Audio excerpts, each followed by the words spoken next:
Welcome to the HR Chat Show, one of the world's most downloaded and shared podcasts designed for HR pros, talent execs, tech enthusiasts, and business leaders. For hundreds more episodes and what's new in the world of work, subscribe to the show, follow us on social media, and visit HRgazette.com. Around 41% of first marriages in the US will sadly end in divorce. Second and third time marriages have a far higher divorce rate, in fact. In 2022, over 670,000 divorces and annulments occurred across the 45 US states that report the stats, and it was over 80,000 divorces in the same year in England and Wales. These are huge numbers, listeners, of people in the workforce going through challenging times each and every year. Hello, this is your host today, Bill Badham, and joining me on this episode is Sara Davison, the divorce coach. Sara is one of the world's leading authorities on breakup, separation, and divorce, revolutionizing the way we view and navigate one of life's most traumatic events. Sara offers a range of solutions to help employees cope better, including one-to-one coaching, group coaching, retreats, free guides, online video programs, and her new and noteworthy podcast, Heartbreak to Happiness. Hey, Sara, welcome to the show today. Oh, thanks so much for having me, Bill. Beyond my reintroduction there, why don't we start by you briefly introducing yourself and telling us about the mission of Sara Davison Global Enterprises? Yes, so I am best known with the very catchy job title of the divorce coach, as you mentioned there. And I specialize in helping people to cope better with any kind of breakup, divorce, including toxic and domestically abusive relationships as well. Twice best-selling author, as you mentioned, I have a podcast, and my mission to help people really came about from my own personal experience. I'd been coaching for about 15 years when I discovered that my husband, who I'd been married to for about 3 years, no longer wanted to be married to me. And not only did he not want to be married to me, he'd met somebody else who he was madly in love with. And I had a global business with him at the time. We had about 180 staff, offices in London and in Sydney, Australia. And so our lives were very much intertwined. It wasn't something that I could just walk away from. And the person he was with had then recently got pregnant by him as well. So it was a real sledgehammer across my entire life. I found out literally overnight, and that really hit me like a freight train because I didn't see it coming. With hindsight, there were warning signs, but being catapulted out of that relationship really had a huge impact across the whole of my life. And I think that's something that can be sort of underestimated at times, the impact. It's not just on your personal life, it's also on your family and friends and on your work relationship as well. Not just if you work with your partner like I did. But I did a lot of that ugly crying on the bathroom floor. I did a lot of phoning my mum at 2 a.m. and finally decided to pick myself up and use some of the coaching skills I had from the 15 years of training I'd had at that point, and combine it with the divorce process to help me get through, because I had discovered there was no specific support for what I was dealing with. And I really needed someone to sort of give me a bit of a boost and give me some step-by-step actions. And in the absence of that, I created my own, which is where my mission was born, to use these tools with people all over the world. And, you know, that's what I found from my first book being a bestseller, that it really was helping people. So yeah, I haven't really looked back from that point. Thanks for listening to this episode of the HR Chat podcast. If you enjoy the audio content we produce, you'll love our articles on the HR Gazette. Learn more at HRgazette.com. And now, back to the show. Okay, wow, thank you. Thank you for sharing. In your experience, Sara, what are some of the most common misconceptions that HR pros and business leaders have when it comes to supporting employees going through a divorce or a breakup? It's a great question, because I do see a big difference when I'm speaking to HR directors and managers who have experienced divorce, whether that's personally or from family, close family and friends, and people that haven't. I think, as I said, it's a little bit misunderstood in the ripple effect and the impact it has on you. We also, a lot of people think they don't bring their problems to work, but this is something that is all consuming. So I think a lot of the time the emotions are so overwhelming that even with the very best intentions and with the most loyal members of staff and employees, you cannot help but struggle with the impact of this, even if it was your choice, even if it was your decision to leave, but especially if it was, suddenly something you discovered, or someone's been unfaithful, or you don't want this change, because it impacts obviously your entire ability to focus. It impacts your mental health, but also your physical health. It also, when you're trying to lead a team or produce work, it's just very, very difficult when you've got something that overwhelming and that life-changing. Because remember, it's not just the relationship that's ended, it's also the lifestyle, the change in lifestyle that may bring. If you're having a contentious divorce where there's a high conflict, whether that's just on one side or on both, it can really impact your ability to have time in your head to think about anything other than the stress and the problems. The financial changes and implications, obviously the huge impact on children and worrying about that, the impact on child arrangements, not having someone around to help you around the house or to help with the children.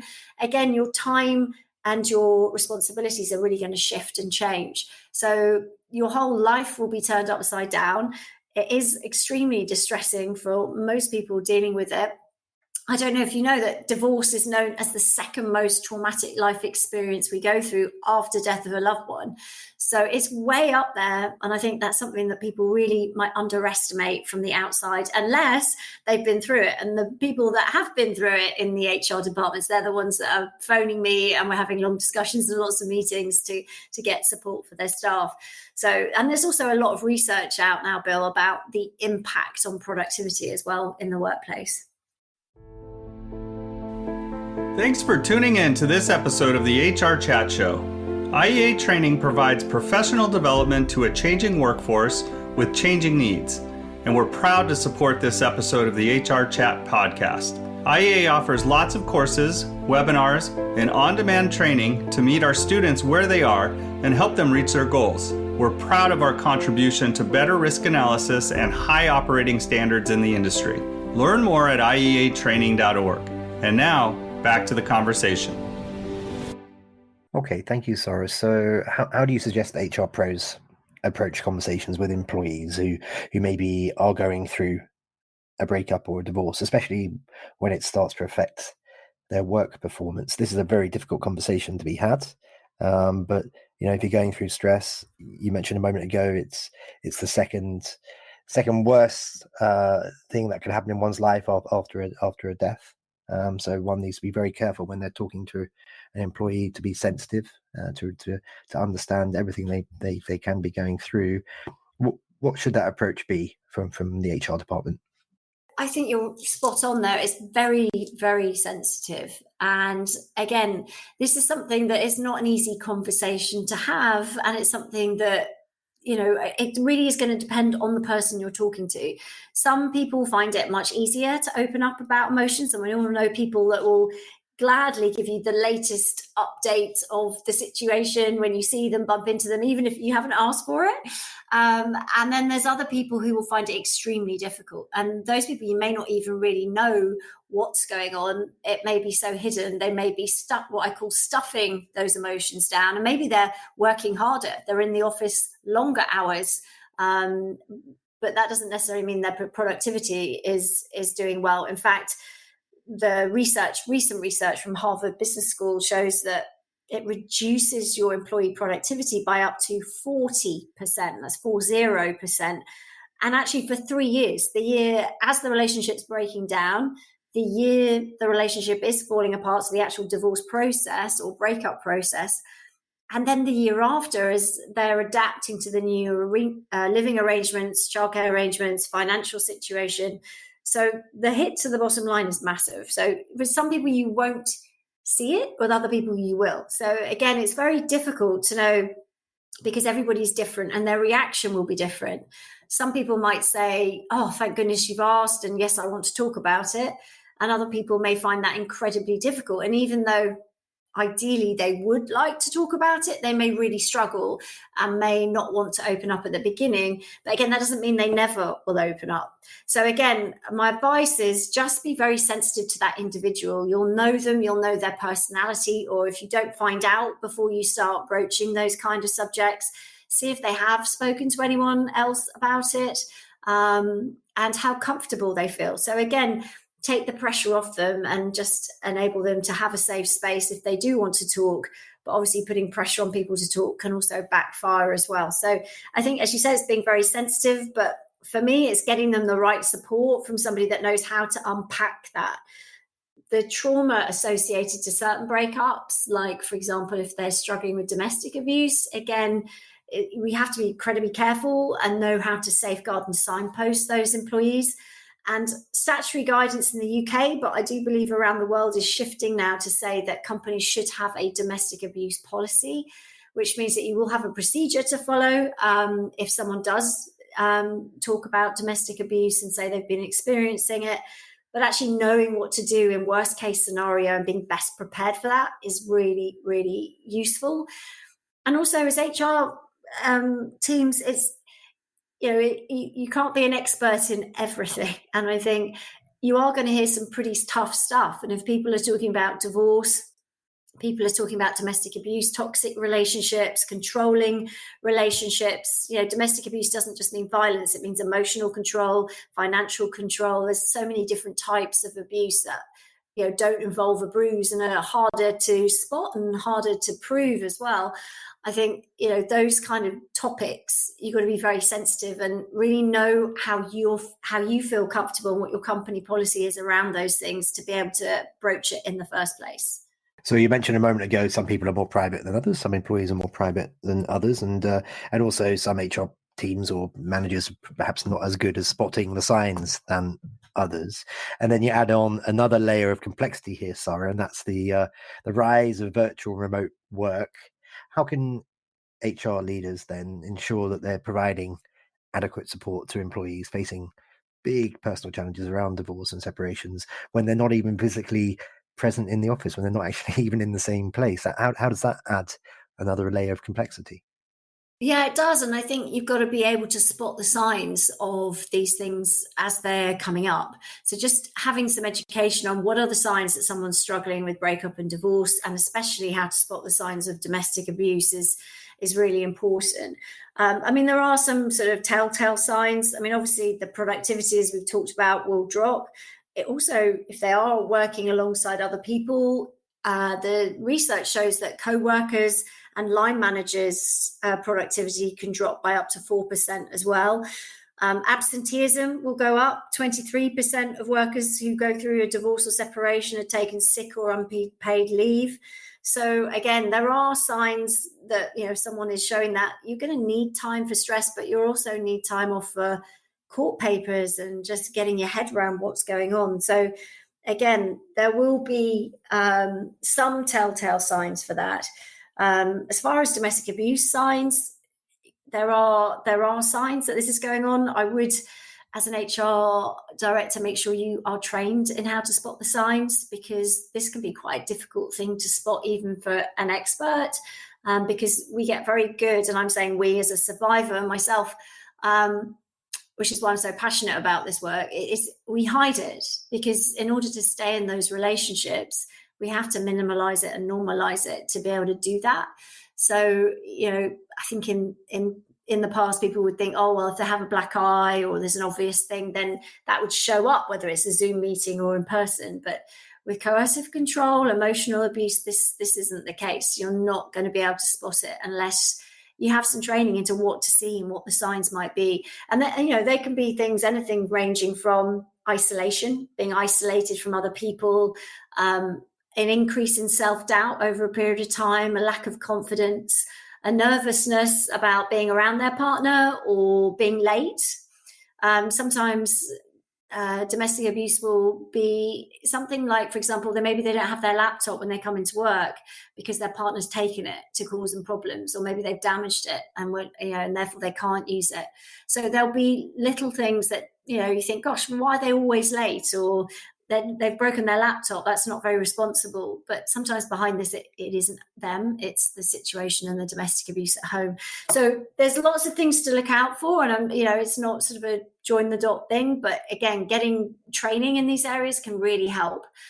Just best protect you so you know what to look for, you know what to expect. And at least if a red flag's going up, then you can maybe get someone in who really understands it to best help and advise.